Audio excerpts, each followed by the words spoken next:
Good evening and welcome to the channel's studios here in London with your international news around the world in 5. When I came here, they were going to buy it, and Biden was going to approve it. All of a sudden, Biden didn't because he heard I wasn't going to.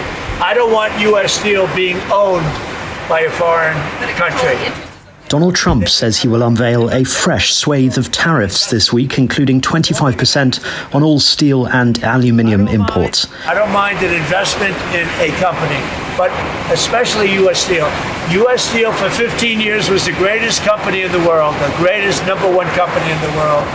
And I'm not going to let another country buy it. We had a great meeting on that, but they are allowed to invest in it, and that's different. The US president also says he's planning to impose reciprocal tariffs on countries currently taxing US imports, but did not specify which nations would be targeted, or if there would be any exemptions. Canada and Mexico are two of the US's biggest steel trading partners, and Canada is the biggest supplier of aluminium into the US. The move would mark another escalation in Trump's trade policy, which has already sparked retaliation from China. Beijing's retaliatory tariffs on some US exports coming into effect today. China's foreign ministry has urged the US to correct its erroneous approach and stop politicizing and weaponizing economic and trade issues. Meanwhile, President Trump has defended Elon Musk's drive to shut down sections of the US government amid legal challenges, transparency concerns, and questions over conflicts of interest.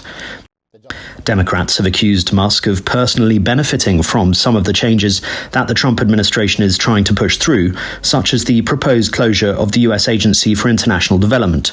Mr. Trump said Musk's unofficial Department of Government Efficiency would soon examine spending in the military and the Department of Education.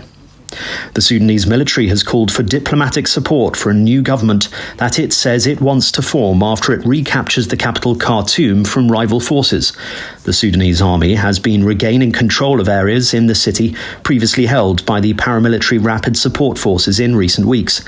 Army leader General Abdel Fattah al-Burhan had told a meeting of politicians who backed the army over the weekend that he would form a technocratic wartime government with a prime minister.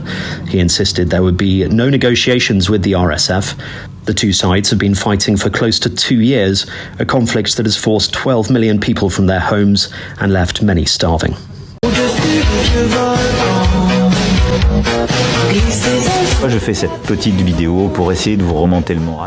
The French President Emmanuel Macron has used AI-generated deep-fake videos to publicise the start of the AI Action Summit taking place in Paris.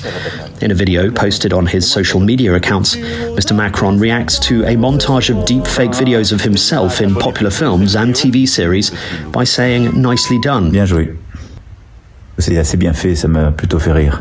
Videos of Macron inserted into popular media using AI have been circulating on French social media for the past few months. In October, he told Variety magazine that deepfakes can be a form of harassment for some people. The British pop star Ed Sheeran has been stopped from busking in the southern Indian city of Bengaluru, with police saying he didn't have the necessary permissions. A video showing a local police officer unplugging Sheeran's microphone on Bengalaru's Church Street, a crowded shopping and entertainment area, has since gone viral. Officials told the ANI news agency a request from Mr. Sheeran's team to busk on the road was rejected to avoid congestion in the area.